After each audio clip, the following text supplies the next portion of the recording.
Alright guys, such comic again. I hope you're doing well and enjoying your day so far. Dashy seems to reveal to the opposition Mercules' only potential weakness and problem as a player since coming into Toronto and then OpTic last season, and what he's done since then. This kid's been out of control in every single regard, dominating statistically, dominating in terms of slaying, the gun skill factor, and also the killer mentality that Merc seems to have to keep pushing this team to the next level. But as Karma and Dashy agree, there might be one element where he needs to still improve, and if he does, who knows how good this kid could get. Questions as well on the Stallions. ZooMaa crashing out big time last night. Very much enjoyed your thoughts in the comments. Hit the like button if you enjoy. Subscribe if you're new as always. Just to start here, keep 4, cut 5 CDL maps. What are we thinking? So that's actually the first time I've really properly looked at this, so we can discuss. Now there are some kind of not stinkers on here precisely, but we've got to keep 4. Okay, 6-star for Modern Warfare 3. You're coming with me for sure. So is Tuscan from Vanguard. Actually, I'm taking those two.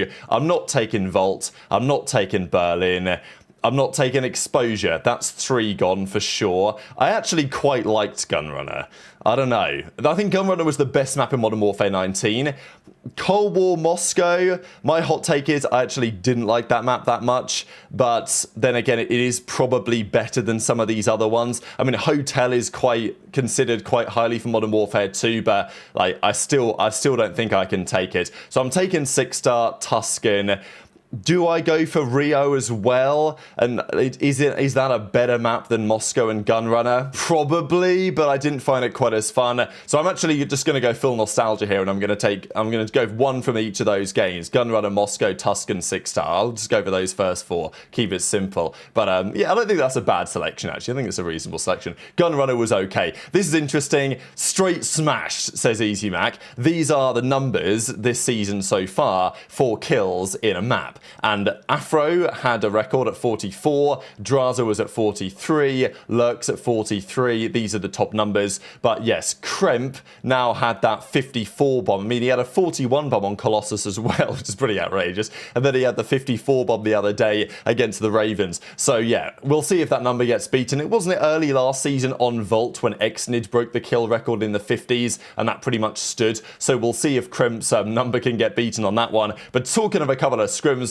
we've got to get into what was happening last night, because we saw a number of things happen. The Bush boys, they've got a big game. I think it's actually tonight in the Elite. Of course, everything's going to conclude there shortly. They were playing the Falcons Academy Green. That's QK and Asim and those guys over there. This guy QK is absurd. Like, genuinely, there's a lot of talk about it right now from Clayster that there's a top 4 team interested in getting this guy, maybe on the sub bench or something, but he is absolutely in the conversation, and he has a lot of very impressive maps. But in the end, Bush Gaming, they get the job done, and they win that one. I mean, not like it's that bottom of a series, it's a scrim at the end of the day, but you know what I'm saying. They win that one 4-2.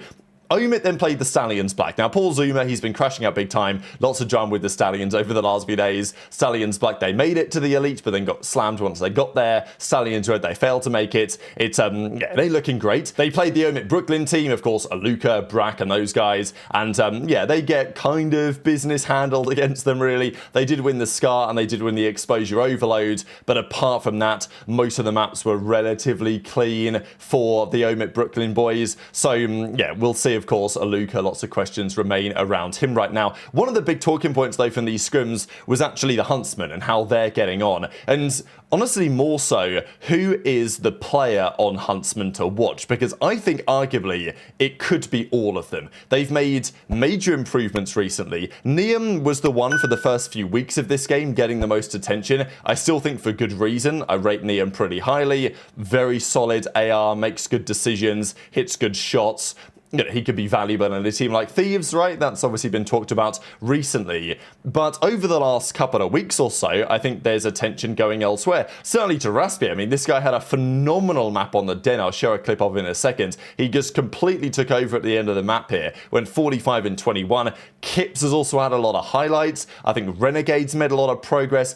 It's difficult to say, to be honest, right now, looking at this Huntsman team, who's going to be first into the league. Because I think it really could be any of them. I mean, it's probably more likely to be Neum, just because we know that that Los Angeles Thieves relationship is possible. But, you know, it's plausible that any number of these guys get some opportunities this season. And right now in challenges, they're looking real strong. So they took down Stallions Black without much of a fight really from the outside. I mean, see how dominant these maps are really. 250, 213, but then 250, 150, 250, 150, 250, 170, so just handling business very comfortably. They won the overloads without much difficulty either. Yeah, very impressive, but unfortunately not quite the case for Zoom with the Stallions. He was, yeah, having a hard time watching all this unfold over these couple of series. Formal thought it was pretty funny how badly Zoom was crashing out. A lot of him to, you know, for him to deal with behind the scenes right now, I am sure. So I'll share a couple of clips, and after those clips, I'll then put together what Dashy and Karma had to say when talking about King Merc. I'm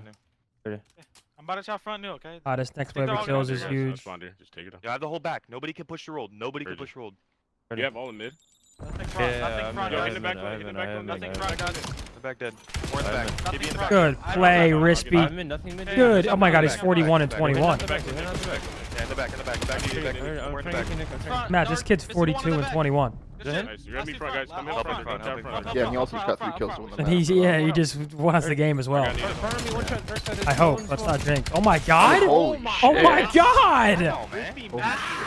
Come on, man. That was disgusting. That was disgusting. Holy fucking shit, Rispy! That was one of the best maps I've seen you play. No bullshit. Oh, shit. You were fucking. One's couch is right. He's trolling. That guy's trolling.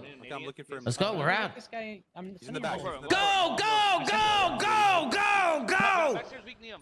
I'm trying to tell him. No one. Holy shit! What's taking us so long to go? Recipe dead, recipe dead. I spawned front roost. I spawned front roost. Yo, he's couches, renegade. Everybody should be storming forward like a bunch of madmen. We see there. We're doing nothing. I'm stunned. I'm just holding. Look out. Holding out. I'm naded. He's pushing in her, or wrist speed. Jesus. Oh yeah, that was a fucking crazy.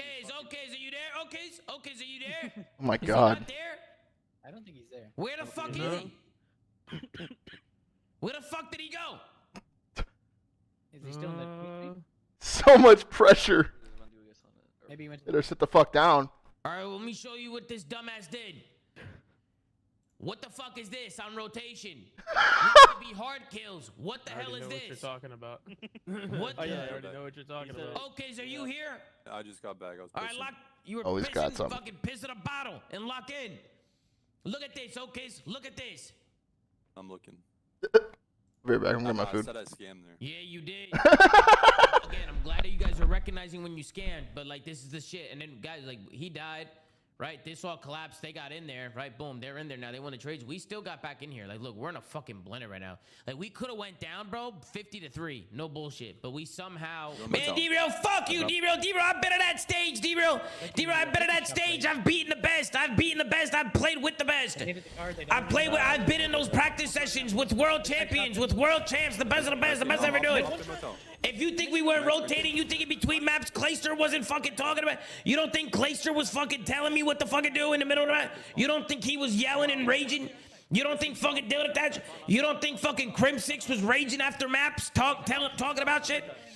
But D-Real, the problem, D-Real, I see what you're saying, D-Real, but the problem is we've been not saying anything, and then we have these discussions off stream or whatever, or after that, or they watch VOD, we talk about this, and then the same mistakes keep happening over and over and over and over and over again, which they can't happen anymore. They can't happen anymore, and we gotta talk about them over and over. D-Real, we're not doing basic shit.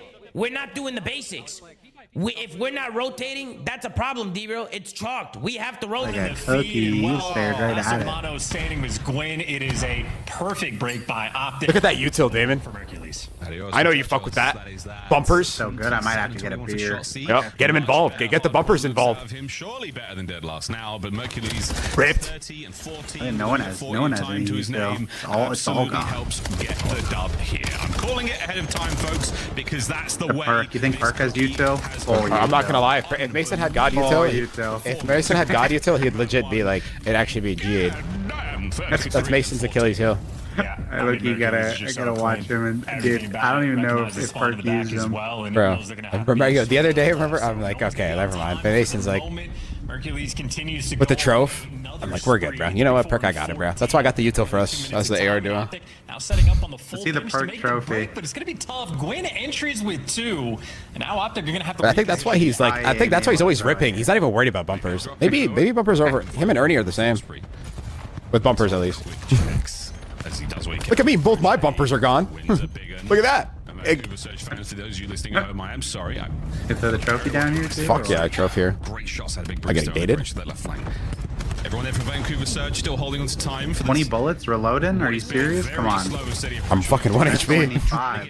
That's only 5. So we saw Dashy come up with this clip the other day where he said, I gotta lock it in for Mercules. JP reveals the play that he made on the Scar overloads that Merc wasn't very happy with, and as a team they discussed, okay, gotta get better in this sense. And look, Mercules, since he's come in, he's ticked so many boxes. It's why people called him an industry plant. You know, he's just been sent down from heaven to save the green wall. Like, it's just pretty outrageous, like his level of play. People are now looking at the challenges kits and they're saying, oh, could this guy be the next Merc, and all this. Like, we might have to wait another 7 years for another Mercules. We shall see. We had to wait 7 years after Simp is kind of the argument there. People getting compared to Merc, what he did is unbelievable. It's difficult to imagine a story quite like that really anywhere in esports, to be honest, let alone in competitive Call of Duty, could ever be replicated in the coming years. But the reality is Mercules is here to stay, and it seems like he's ticking a lot of boxes from the type of player that OpTic need. I think that's also the other thing. For the last few years, there's been frequent talk about the team dynamic, the culture at OpTic. You know, we've seen it. Cold War was kind of a prime example when, obviously it's a long time ago now, but OpTic, they beat FaZe famously online in 5. They won a standoff search and destroy against the map 5 in the stage 5 qualifiers, major 5 qualifiers back in the Cold War season. That's when FaZe were the dominant force of the league. They'd won basically every event. OpTic was struggling all season, and OpTic admitted they won that series, and afterwards they were like, we've figured it out. We beat FaZe online. We're back. And then, of course, FaZe locked in, and OpTic felt, you know, they kind of rested on their laurels a little bit. They turn up to Major 5. They turn up to Champs. Didn't have a good time on both occasions. So for OpTic, for some time, and even I think kind of glimpses of that have still been the case over the last few years, they would turn up to these online series and get slammed surprisingly. And yeah, they're back-to-back world champions now, but certainly you would argue that for the first few years of the CDL, OpTic underachieved expectations as a franchise. Mercules seems like the perfect personality to try and help make sure, in addition to Karma now coaching the team, that is not going to be happening this time around. And Dashy recognises that, okay, if I make a bit of a mistake and Merc isn't very happy about it, I've got to make sure I lock it and don't make that mistake again. But it's not like Mercules is, you know, as I say, is he an industry plant? Possibly, but he doesn't always make the right play all of the time. Most of the time he does, and that's the kind of outrageous thing about Mercules. He almost always gets it right every time. But as the guys were here describing in this map against the Surge, often you can look at Merc in the bottom right-hand corner of the screen and you can see that actually he's still got his tax, his equipment in the back pocket. And maybe he's, you know, saving it for a rainy day or whatever. And there's honestly not too much talk about this usually when you talk about players, their tactical usage, but there's definitely a skill gap there. Players that use it well use it badly. I forget who it was exactly, but I think it might have been Huke. You guys remember in World War II, the nades are very powerful. You got them every single life because there was no trophies in that game, so they were really strong. And every life, you would just spawn up in World War II basically and just full send your nades towards the hard point. And that was just the strategy. But some players use them far better. I think Huke got criticized for basically just lobbing them and not using them effectively, because if you were good with your utility, it was actually a pretty big skill gap in that game especially. And it's true today as well. But of course, you don't want to waste your util. You also don't want to use it poorly and end up stunning your own teammate or something. So yeah, just interesting to think, because I think people think of Mercules as like this perfect player, and he's honestly not far off. But the point is that with the mentality that he seems to have, maybe he's going to get even better, right? Like if he can tighten up some of his utility usage, Karma and Dashy can help him with that a little bit, then who knows how good this kid can be. So anyway, into your thoughts on all that stuff in the comment section below. These are his numbers so far this season.